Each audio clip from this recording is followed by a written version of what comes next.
So நீங்க வளர்ந்ததே ஒரு Julia? பிறந்ததே அங்கதான், பாண்டிச்சேரியில. இந்தியாவோட பிரெஞ்சு பகுதி அது. அந்த ஜூ எங்க அப்பாவுக்கு சொந்தமானது. அங்க இருந்த பெங்கால் மானிட்டர் லிசர்டுக்கு சிகிச்சை கொடுக்க வந்த ஹெப்படாலஜிஸ்ட் தான் வேற வழி இல்லாம எங்க அம்மாவுக்கு பிரசவம் பார்த்தாங்க.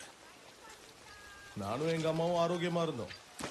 ஆனா பாவம் அந்த பல்லிய தான் ஒரு பெரிய பருந்து வந்து தூக்கிட்டு போயிடுச்சு. இதுதான் கர்ம பலன்னு சொல்லுவாங்க இல்ல, விதியின் விளையாட்டு. கதையோட ஆரம்பமே நல்லா இருக்கு. உங்க பேரை வச்சு உங்க அப்பா ஒரு கணித மேதைங்கிறது தெரியுது.